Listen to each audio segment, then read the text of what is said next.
en préambule cette œuvre d'un sculpteur artiste qui est par ailleurs le fils d'un acteur bien connu, qui est Anthony Quinn. Ce sculpteur s'appelle Lorenzo Quinn. Et il a installé cette sculpture à l'occasion de la Biennale de Venise. Et j'ai pensé en regardant cette œuvre, puis en réfléchissant à cette œuvre, puis finalement la choisissant comme couverture de l'ouvrage que j'ai rédigé sur le thème de la réparation, j'ai décidé de la choisir comme moment d'ouverture pour cette petite communication. Pourquoi ? Parce qu'au fond, elle témoigne de plusieurs choses. La première chose dont elle témoigne, à mon sens, c'est d'un double plan. Il y a ce qui survole, ce qui surnage au-dessus des flots, et puis ce qui vient d'en dessous, qui surgit comme du fond de l'eau. Et pour moi, ça résume ou ça subsume toute l'idée de la réparation.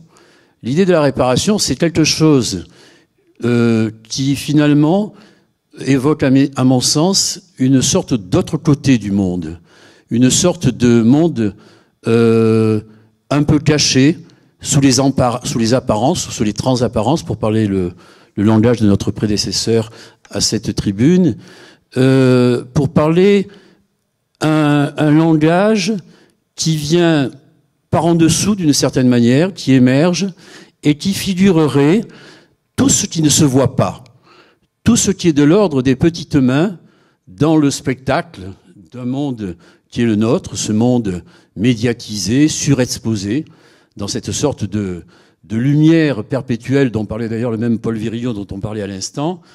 Et c'est la première idée, c'est l'idée qu'au fond, la réparation, elle est de l'ordre des petites mains, de ce travail qui se fait d'une certaine manière à l'ombre de tout ce qui est exposé.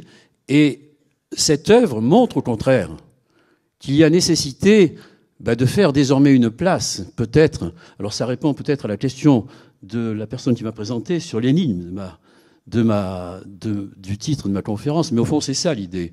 C'est qu'au fond, le siècle dans lequel nous entrons est peut-être un siècle dans lequel ceux qui étaient cachés, ceux qui n'avaient pas droit de cité ou droit de présence sur la scène des médias globalisés, devaient aujourd'hui, parce que la situation de la Terre l'exige, parce que la situation de la planète l'exige, devaient ressurgir comme ça, revenir sur la scène. Il y a donc quelque chose d'un va-et-vient dans l'espace, mais aussi d'un retour dans le temps, comme si d'une certaine manière, ceux qui avaient été oubliés, ceux qui avaient été passés à la trappe d'une certaine manière de ce monde globalisé, technologisé, ce monde industriel au fond, eh bien, devaient ou faisaient retour par une sorte de force des choses dont nous ne savons rien, parce que c'est pas parce que je ne suis pas prophète, je n'annonce pas le siècle de la réparation comme le ferait un prophète. C'est absolument pas mon hypothèse. Mon hypothèse, ce serait au contraire de dire que dans cet effet retour, d'une certaine manière, dont je voudrais vous parler un tout petit peu, quelque chose d'un impossible, d'un futur ouvert, quelque chose à la fois d'une barrière, d'une frontière qu'il me semble nous atteignons, eh bien, se manifester sous des aspects très nombreux. Et c'est vrai que le mot de réparation lui-même incline vers une sorte de polysémie intrinsèque ou propre à ce mot, qui n'est pas du tout facile de penser, de concevoir, de conceptualiser et de déployer. Et d'ailleurs, quand je me suis embarqué dans cette idée d'un livre sur la réparation, j'ai été confronté d'entrée de jeu à cette sorte d'effet valise à plusieurs fonds auquel me renvoyait le mot de réparation. Le mot de réparation, c'est d'abord l'affaire de personnalités ou de personnages sociaux très différents, du garagiste au juriste, en passant par le chirurgien, etc., etc., sans compter, on a parlé de théologie dans la communication précédente, sans compter la religion, etc., etc. Un autre aspect du mot, c'est qu'il réfère à la fois à une sorte de temporalité transhistorique qui s'affranchit de la contingence historique du temps social et qu'il réfère à une sorte de temps qui serait celui de la métaphore ou de la transcendance.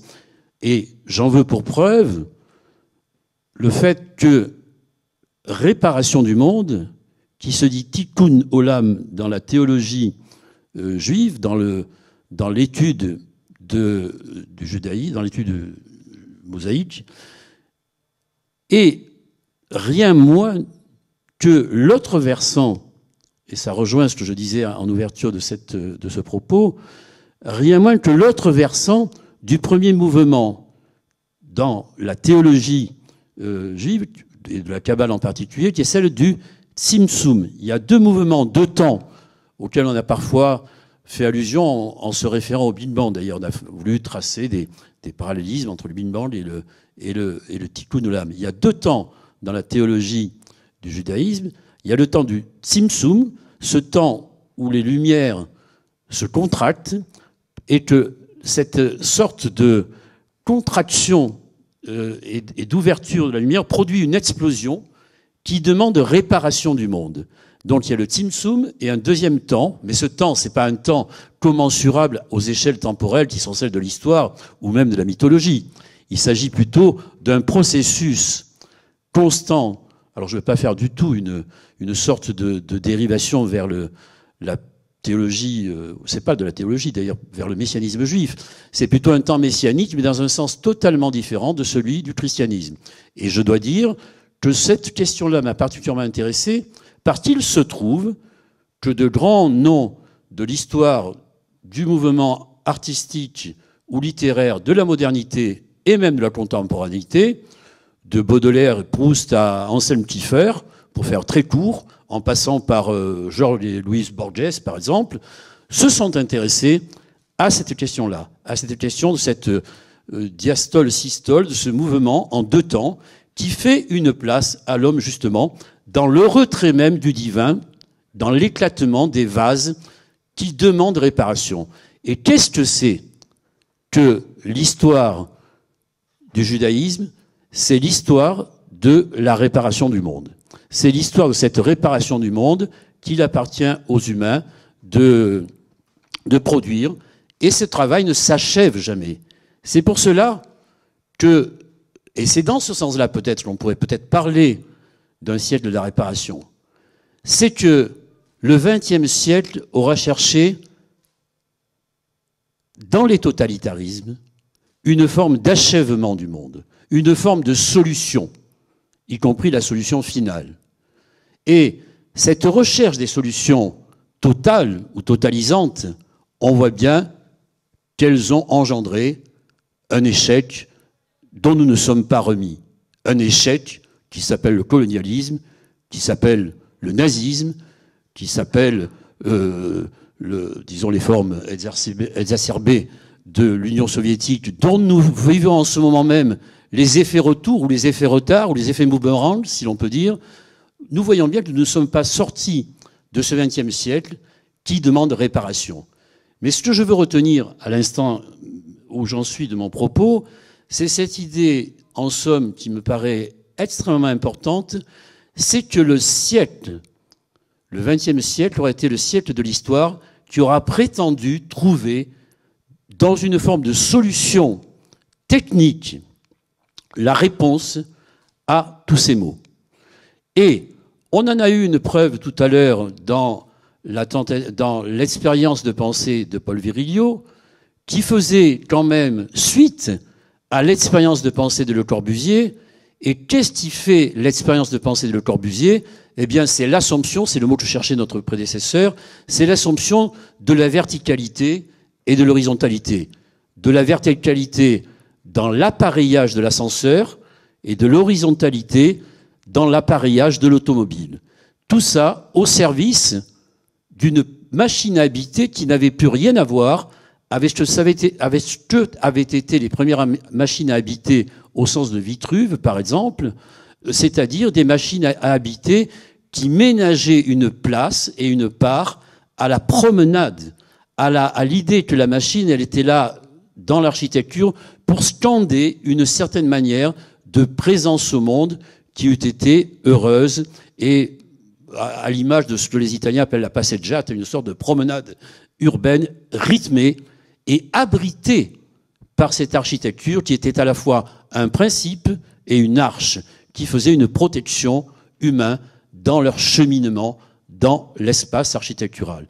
Eh bien, c'est avec cette forme de la machine que rompt justement le XXe siècle et lui substitue une machine qui prend son modèle, non pas dans l'architecture, qui avait été une technique originaire, comme je viens de le souligner, et comme le dit le mot architecture même, mais qui aurait pensé pouvoir trouver dans d'autres formes de la technique, c'est-à-dire la technique comme exploitation des ressources de la Terre, et non pas la technique comme marche, comme protection, une manière de construire son avenir. Or, que se passe-t-il? On est en présence de deux formes totalement différentes et, pourrait-on dire, opposées de la technique, entre l'architecture et la technologie qui se met en place au XXe siècle, c'est-à-dire les technologies fondées sur l'exploitation de la matière, de l'énergie, etc., etc.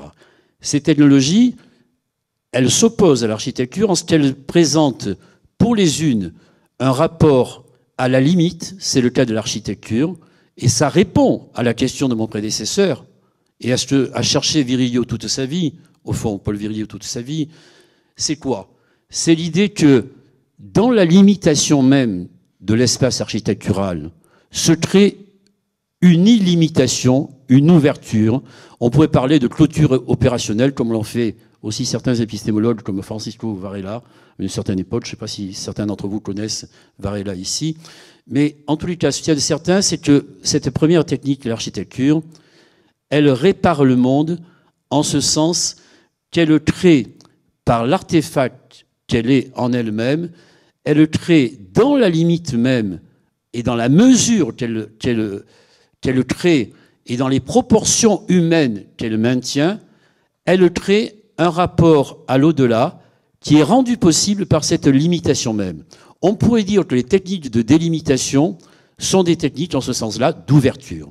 Et je ne suis pas étonné de voir que Virilio ait cherché toute sa vie dans l'architecture une réponse à ces inquiétudes. Mais à l'opposé, les technologies industrielles, disons mécaniques, puis électroniques, etc., puis digitales, n'ont en ligne de mire que l'illimité de leur puissance. Turing, tout ce qui est possible à la machine de Turing, par exemple, tout ce qui est possible à un ordinateur, la loi de Moore, etc., pas besoin de vous faire un exposé sur ces questions-là que vous connaissez mieux que moi. On est en présence d'une technique qui vise l'illimité. Mais pour viser l'illimité, il faut réduire l'espace et le temps. Il faut réduire et effacer les contraintes de l'espace et du temps. Que sont les technologies digitales jusqu'au big data aujourd'hui, d'autres que cette volonté de rencontrer une forme d'acosmicité, c'est-à-dire d'affranchissement des contraintes de l'espace et du temps. Qu'est-ce que c'est que le réseau Internet? Qu'est-ce que c'est que la rencontre? Qu'est-ce que c'est que la technologie aujourd'hui? Eh bien, c'est la rencontre d'une science qui repose sur la cosmicité même, c'est l'économie. L'économie n'a de sens que dans la réduction et l'effacement des distances et des délais qui empêchent, et c'est pour ça que les marchés financiers sont à l'avant-garde des technologies, de big data, d'intelligence artificielle, etc. La gouvernance algorithmique du monde, c'est la rencontre des technologies et de l'économie. Et donc, on est là très très loin de l'architecture. Et c'est pourquoi aujourd'hui, alors j'en parlerai un peu après dans mon propos, mais c'est pour cela qu'on est en présence d'un processus extrêmement complexe dont nous nous rendons compte aujourd'hui et qui demande réparation, mais c'est une réparation extrêmement complexe, c'est la confrontation, pour le meilleur et pour le pire au XXe siècle, de ces technologies d'effacement de l'espace et du temps, mais aussi de la destruction massive et de l'industrialisation de la destruction que sont les technologies qui culmineront, disons, avec le nucléaire, etc., puis avec l'ordinateur, etc., etc. Donc, en fait, je ne suis pas en train d'attaquer les technologies du tout, mais je pense que ce que nous devons chercher et penser aujourd'hui, c'est l'équilibre entre les puissances de l'illimité et les puissances menacées de la limitation, de la pensée de la mesure ou de la limite. C'est le premier point.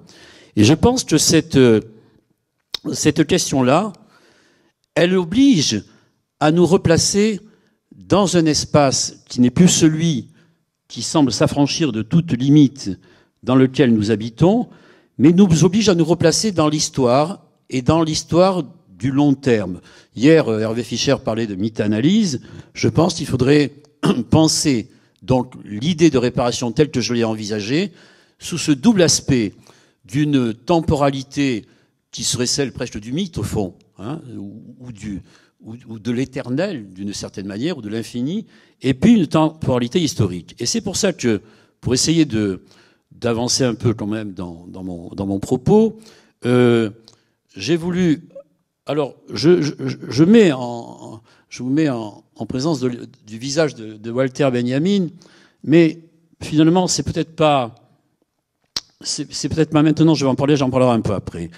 Dans cet ouvrage que j'ai rédigé sur le thème de la réparation, je suis parti d'une hypothèse qui est bien connue, c'est qu'au fond, il existe deux manières essentielles, en particulier dans le domaine de l'art, de penser la réparation.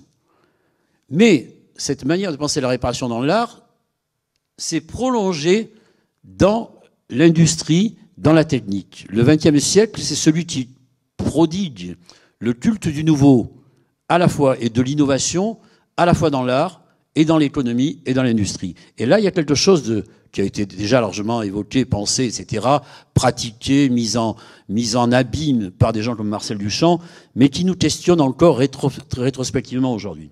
Alors, pour dire les choses très rapidement, on peut dire qu'il y a deux grandes manières de penser la réparation. La première est celle qui prévoit la Renaissance, dont parlait Cécile Croce tout à l'heure, et qui repose sur l'idée d'une beauté justement intemporelle, d'une beauté qui nous vient de l'Antique, qui nous vient des Grecs, qui nous vient de Platon, et de cette convergence du beau, du vrai et du bien, qui trouve son modèle dans la pensée platonicienne, dans la philosophie de Platon, mais qui s'affranchit pour le coup de la question du temps et du déroulement du temps, à même les choses.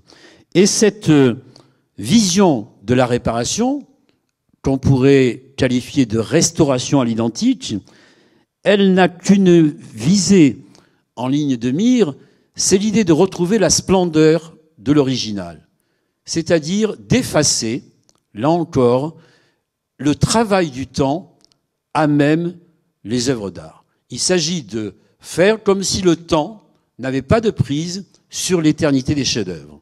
Mais comme l'écrivait Maurice Blanchot et bien d'autres, même le marbre se fend, et il se trouve que les êtres humains, qui sont des gens un peu tordus, qui regardent toujours de profil ou de manière oblique, comme dirait Paul Virilio, s'intéressent y compris aux blessures qu'inflige le temps à l'éternité des chefs-d'œuvre. Regardez la Vénus de Milo. Qui imaginerait la Vénus de Milo avec son bras? Aujourd'hui, personne. La Vénus de Milo, on ne peut l'aimer qu'amputée d'une partie d'elle-même par les accidents du temps. Et donc, il y a deux versions de l'accident. Je voulais le dire tout à l'heure quand nous avons échangé avec notre ami, mais Paul Virilio, puisqu'il était question de lui, était aussi quelqu'un qui faisait l'éloge de l'accidentel. Parce que l'accident, c'est la loi de la vie. Le contingent, qui n'est pas contradictoire avec l'éternel. Je vous renvoie à la formule de Baudelaire. La beauté, qu'est-ce que c'est? C'est pour une part le contingent, ce qui passe, le fluide, etc., le quotidien, les choses fugaces. J'ai plus la formule en tête de Baudelaire, mais en gros, c'est ça. Cécile pourra peut-être m'aider à la retrouver, ou Hervé. Mais c'est aussi l'éternel, ce qui échappe au temps.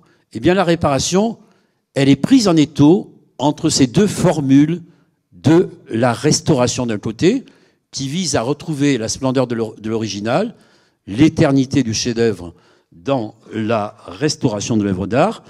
Mais dès le romantisme, donc au XIXe siècle, qu'est-ce qu'on voit? On voit que la vie est brève. On se rend compte, paradoxalement, alors même que la vie commence à s'allonger, eh bien que la vie reste quand même traversée par l'accident, par la fragilité. Et tout le XIXe siècle est pris dans une sorte de contradiction entre ces deux visions de la réparation.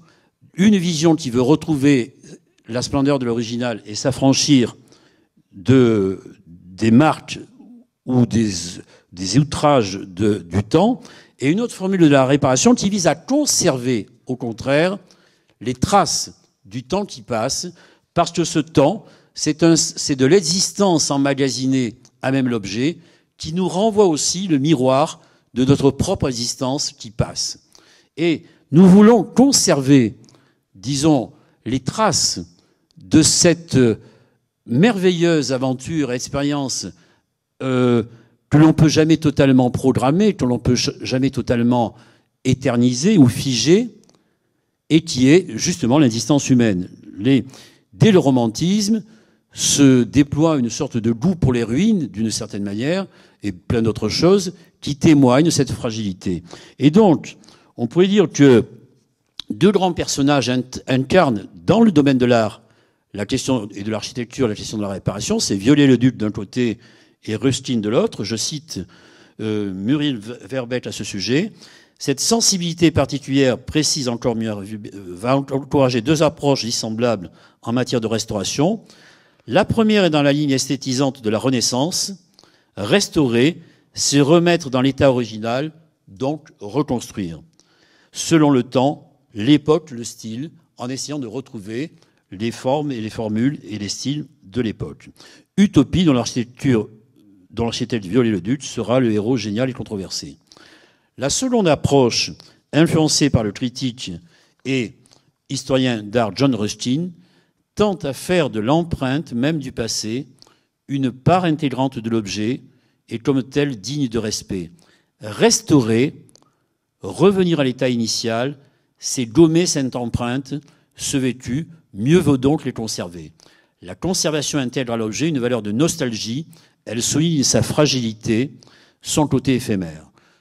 Peu de temps après, alors il ne faut pas s'étonner que Ruskin ait été un des plus grands maîtres à penser de Proust, d'une certaine manière, et il ne faudra pas s'étonner que des personnalités aussi différentes que Proust ou Gide, par exemple, aient pu écrire, peu de temps après, la patine du temps et la récompense des chefs-d'œuvre.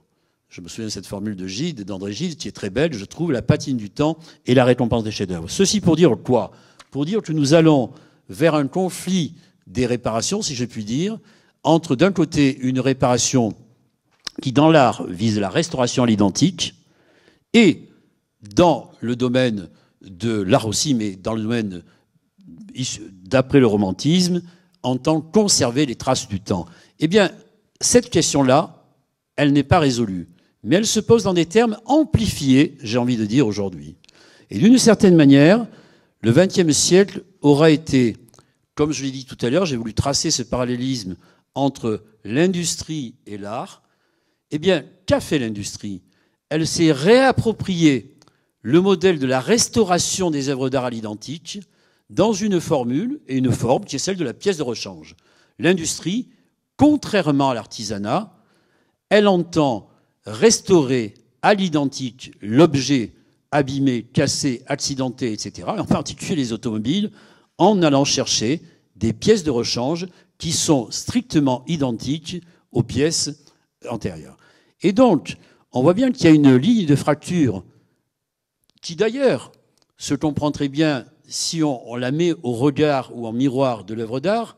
C'est au fond cette relation entre, d'un côté, l'art et l'artisanat, un art qui, avec Duchamp, s'affranchit de cette sorte de précédence ou d'antécédence artisanale, s'affranchit de la main, d'une certaine manière, avec le ready-made, et en même temps, une industrie qui s'affranchit des aléas, des restes, des résidus, des imperfections de la main de l'artisan. Et ce qu'il y a d'intéressant, je trouve, dans le monde contemporain, ce monde d'après tout, d'après la première industrie, et qui nous a montré, cette première industrie, à travers les totalitarismes dont j'ai parlé, les limites dans lesquelles nous nous étions fourvoyés, les impasses dans lesquelles nous étions tombés, eh bien, nous montre qu'au fond, aujourd'hui, il nous faut repenser et sortir de cette première vision totalisante de l'industrie, nous en affranchir et peut-être retrouver une certaine forme d'artisanat dans l'industrie elle-même. Et alors très rapidement, puisque je me rends compte que je parle, mais le temps passe, cette limite, elle est illustrée pour moi merveilleusement par cette œuvre qui était présentée à la Biennale de Venise il y a 2 ans ou 3 ans, je ne sais plus exactement, 3 ans, de Liliane Porter. Et on voit un homme qui détruit, mais avec des marges qu'on n'aura pas le temps de commenter, des parenthèses dans le tracé, jusqu'à ce que l'échelle à laquelle il détruit devienne l'échelle même de la réalité des objets que nous utilisons au quotidien. Et j'ai trouvé cette thèse très, très intéressante, cette pièce particulièrement intéressante du point de vue scalaire, en quelque sorte, du point de vue de la relation de l'être humain à ces échelles. Désormais, ce qui détruit est au miroir de notre propre faculté à habiter le monde. Voilà. De notre propre capacité à habiter, nous renvoie à notre échelle le miroir de ce que nous détruisons. C'est une première idée que je trouve particulièrement intéressante. Et pour revenir un instant sur l'économie, l'industrie, l'art, etc., et le XXe siècle surtout, qu'est-ce qui se passe au XXe siècle ? Il se passe la mise en œuvre d'un modèle qui est celui de la destruction créatrice. J'en retire 2 enseignements. Le premier, c'est que la destruction est créatrice. Jamais autant. La destruction est réparatrice. C'est ça qui est absolument monstrueux, mais qui doit être compris. Jamais autant qu'après, ou pendant, ou juste avant la fin de la Première Guerre mondiale, on aura innové en matière législative, en matière de mémoire de la guerre, en matière de patrimoine, en matière de réseau urbain, en matière de technologie, de construction, le béton, etc., etc. Bref, la destruction est créatrice. Et je vous ai affiché une phrase essentielle pour comprendre les échecs que nous subissons aujourd'hui en matière de développement durable, tous ces rendez-vous manqués de la politique, de l'histoire et des nécessités de la planète. C'est une phrase de Schumpeter. Le nouveau ne sort pas de l'ancien, mais apparaît à côté de l'ancien, lui fait concurrence jusqu'à le ruiner. Voilà. Eh bien, cette ruine, c'est ce que précisément, je parlais de Benjamin tout à l'heure, c'est cette ruine qui pose problème aujourd'hui, parce que ces ruines, si on pouvait les sublimer, les valoriser au temps du romantisme, aujourd'hui, ces ruines, elles s'accumulent à un tel degré, à une telle échelle sous nos pieds, que nous ne savons plus comment traiter cette question-là. Et là, je dois faire référence à Benjamin que j'avais cité. Benjamin, dans toute sa vie, a été accompagné par une sorte de petit portrait, une image, qu'il appelait l'ange de l'histoire. Et cet ange de l'histoire, voilà ce qu'en écrit, c'est un tableau de Paul Klee, que lui avait offert Paul Klee, et qu'il a conservé toute sa vie. Et que dit Benjamin à propos de cet ange de l'histoire ? Alors Benjamin, je le rappelle, puisqu'on est, il n'y a pas que des artistes, des philosophes, etc., il y a beaucoup de scientifiques. Walter Benjamin est, à mon avis, je pense que c'est un avis peut-être partagé par 2 ou 3 ou 4 personnes présentes ici, c'est un des plus grands penseurs de la relation entre la technique, l'art et les industries de la reproduction. Voilà ce qu'écrit Benjamin. Là où nous apparaît une chaîne d'événements, il ne voit lui qu'une seule et inutile catastrophe qui sans cesse amoncelle ruine sur ruine et les précipite à ses pieds. C'est cette idée que s'amoncellent les ruines, et ça, c'est le visage du progrès et de la modernité. pour Benjamin. Mais il ajoute, et il faudrait ajouter, que dans la pensée de Benjamin, ce ne sont pas simplement ces résultats visibles et avérés, mais que relate Benjamin, ce qui s'ajoute, c'est que c'est une sorte de contrepoint actif de ce qui aurait pu avoir lieu ou de ce qui, rêve un temps, n'est pas advenu. Ce non-advenu, contrairement à ce qui a eu lieu, parce qu'il est justement sans lieu assignable, reste ouvert et contient en lui une charge d'avenir, une possibilité de venir.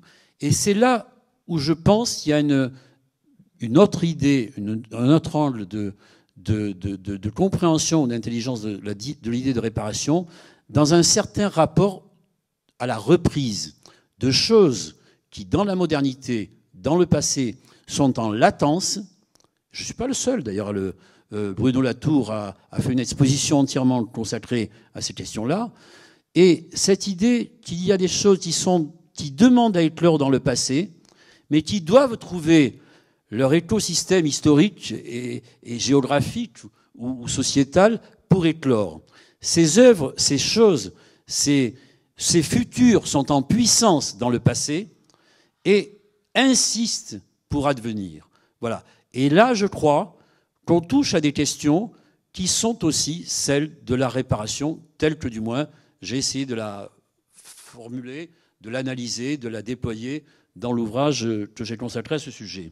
Et de cela, je pense qu'on trouve de nombreux signes dans le monde contemporain.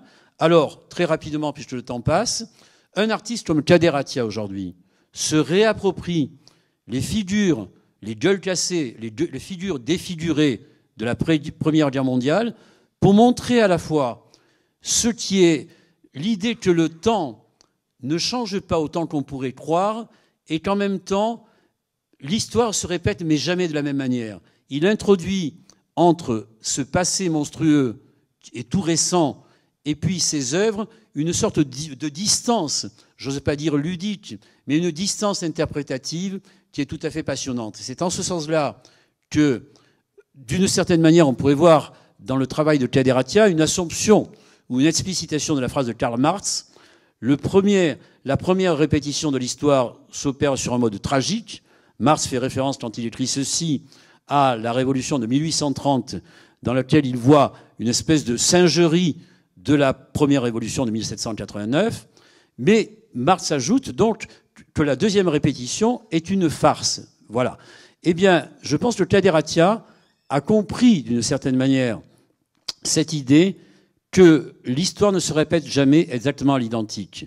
Mais c'est pas pour autant qu'on est dans une espèce de circularité ou d'éternel retour. L'histoire évolue, change, etc. Et c'est en ce sens-là que je pense que la question de la réparation est intéressante, parce qu'aujourd'hui, contrairement au XXe siècle, contrairement à l'art de la Renaissance, contrairement à l'industrie, la répétition se manifeste, s'exhibe sous des modalités, sous des aspects totalement différents, y compris sous les formes de l'irréparable, paradoxalement. Je vous avais ici un violon, ça s'appelle une colère de l'artiste Armand. Il a emmagasiné, il a en quelque sorte sanctuarisé dans du plexiglas le violon qui était un instrument privilégié des Juifs avant la Shoah, et qu'il est toujours, mais qu'il a voulu sanctuariser pour manifester cette idée de l'irréparable. Le kintsugi, l'art japonais du kintsugi, dans lequel on ne cache pas la fêlure de la poterie qui a été cassée, on la sublime à la feuille d'or. Et petite chose, petit détail important à mes yeux, c'est cette face blessée que l'on présente à l'invité quand on a un hôte chez soi. Voilà. Très rapidement, les ateliers d'aujourd'hui qui prennent lieu et place sur les anciens sites de la première révolution industrielle, la réparation dans le luxe, dont je n'ai pas le temps de parler, mais je vous renvoie à l'ouvrage que j'ai écrit, Petite tâche, c'est le recyclage de toutes les chutes dans la maison Hermès. Aimée Mullins, qui est une handicapée, mannequin chez Chanel, superbe femme, grande sportive, et qui fait fabriquer ses prothèses par des artistes de l'art contemporain, hein, comme le sait Cécile sans doute, voilà, qui est donc une grande artiste handicapée. Et pour finir, certaines gueules cassées de Kader Attia. Je termine là-dessus. Voilà. Merci beaucoup. Merci beaucoup Norbert pour cette magnifique conférence dans laquelle tu as donc dégagé deux types de réparation et tu disais que ces deux types de réparation sont entrés en conflit. Est-ce que tu penses que avec ce que nous essayons de faire avec les technologies aujourd'hui de l'homme ou pour l'homme, à savoir finalement inventer quelque chose de l'ordre, comme tu as dit, de l'illimité, où tout nous serait accessible, où un homme nouveau pourrait peut-être advenir, peut-être dans un monde parallèle, certes, mais tout de même. Est-ce que tu penses que toutes ces œuvres, et je pense notamment au cinéma, mais pas que, dystopiques, sont finalement un symptôme de ce conflit des réparations, quelque chose d'impossible, dans lequel nos failles, nos accidents sont visés comme étant potentiellement intégrables à de l'intelligence artificielle. On pourrait quand même en faire quelque chose, les maîtriser. Et ça, c'est une première question. Et la deuxième, très courte, j'ai beaucoup aimé ton idée, tu as cité d'autres penseurs comme Latour, de la latence d'œuvre ou de la latence de pensée qui attendrait à se révéler, à revenir en lumière. Est-ce que tu penses que cela peut s'articuler avec un travail de la mémoire voilà, c'est tout. Bien sûr. Alors, sur la première question, je pense que nous sommes en plein au cœur de ce conflit. Je pense qu'il y a des artistes mondiaux de la globalité entrepreneuriale, comme Jeff Koons, pour ne citer que lui, qui met en jeu des technologies de pointe en matière de matériaux, en matière de profilage, etc., mais qui n'admettent aucune réparation. On ne peut pas imaginer, ça n'aurait aucun sens de réparer un Jeff Koons. Ce sont des technologies qui procèdent, alors pour le coup, d'une hypostase de l'industrie du XXe siècle, tel que nous l'avons vécu au XXe siècle, qui culmine dans à un moment donné, il y a eu l'illusion que Disney a contribué à véhiculer, parce que moi je m'intéresse beaucoup, j'ai travaillé avec l'industrie, je travaille avec l'art bien entendu, mais par exemple à un moment donné on parlait beaucoup dans les années 90 de qualité totale, de zéro défaut, etc. etc. Il s'agit d'éliminer les restes, l'imperfection, le résidu, tout ce qui dépasse en quelque sorte. Et c'est vrai que certaines œuvres de l'art contemporain sont des œuvres qui n'admettent pas un au-delà de l'œuvre, qui sont bordées dans leur propre entièreté, leur propre totalité, comme une prophétie autoréalisatrice d'une certaine manière. C'est le cas de Jeff Koons, par exemple, à mon sens. Mais à côté de ça, on a l'autre versant, le nombre d'artistes qui se réapproprient d'anciennes techniques. Des designers qui refont du macramé, par exemple. Enfin, je ne sais pas, il y a 1000 exemples qu'on pourrait prendre. Des architectes qui, au lieu de proposer des objets bien designés, etc., je pense à un architecte que j'aime beaucoup parce que c'est un ami très proche et très cher, Rudy Ricciotti, qui a fait un tabouret qui est cassé et auquel il a articulé avec des ficelles, des bouts de ficelle. Voilà, bon. Disons que l'objet blessé, y compris dans les musées, il y a eu une exposition au Quai Branly passionnante, que je n'ai pas vue, mais dont je me suis procuré le catalogue, qui s'appelait Objets blessés. Que sont les objets blessés? Et je pense que ça répond totalement à ta question. Ce sont ces objets que, jusqu'à présent, l'Occident n'a ni voulu restituer à leur culture d'origine, et une autre forme de la réparation, ce serait aussi de penser la restitution de ces œuvres aux pays qui en font la demande, et que pour des raisons diplomatiques et politiques, les grands musées anglais, par exemple, ou français, ne veulent pas vraiment restituer. Eh bien, les objets blessés, ce sont des objets hybrides qui se situent au confluent et au conflit, au cœur du conflit de la modernité industrielle et des objets votifs, magiques, cultuels, ethniques, qui existaient dans les cultures traditionnelles. À un moment donné, au temps du colonialisme, les cultures traditionnelles se sont mises à réparer leurs objets votifs artisanaux qui étaient cassés avec des objets de l'industrie ou des matériaux de l'industrie qui sont venus se greffer sur ces premiers objets.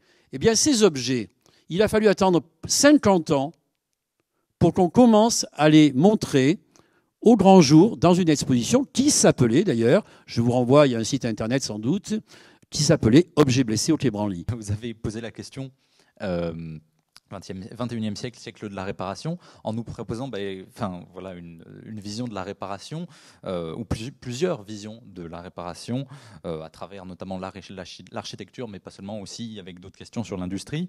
D'un côté, la vision de la réparation comme la restauration à l'identique, voilà, le fait de vouloir reproduire une beauté qui était éternelle et intemporelle, et qui fait face justement à une vision de la conservation. Et on voit déjà, outre évidemment la question de l'architecture, on voit tout de suite les problématiques même de muséologie que ça pose très très vite, et ça fait écho notamment, vous ne l'avez pas évoqué, vous avez évoqué beaucoup de choses très intéressantes, mais j'ai aussi pensé, vous voyez, aux questions de Notre-Dame de Paris en réparation, évidemment, qui est traversée par cette même tension que vous avez soulevée. Et vous avez montré que ces réparations, en fait, elles sont en conflit et qu'elles ont évolué à travers les siècles. Le XXe siècle, vous l'avez montré, a été plutôt un siècle de la solution, de la technique, de l'achèvement des problèmes finalement, et par l'industrie, par la systématisation, le fait de répondre. En fait, le XXe siècle a été un moyen, un raté, de chercher à ne plus rien avoir à réparer. Voilà, si je l'ai bien compris. Et enfin, ça a créé les problèmes qu'on connaît, que vous avez évoqués évidemment, et l'impasse dans laquelle ça nous a menés. Et vous suggérez aujourd'hui, dans le XXIe siècle, de chercher d'autres manières de réparer. Et justement, vous avez parlé de l'architecture pour cela, comme une manière de restituer une échelle humaine aux choses, à l'artisanat, à l'industrie qui la forme, et même au plan et à la conception dans laquelle on la gère, pour justement sortir de cette impasse dans laquelle est la réparation. Donc le XXIe siècle, un siècle de la réparation, oui, d'une nouvelle ou d'une certaine forme de réparation. Merci beaucoup. Merci.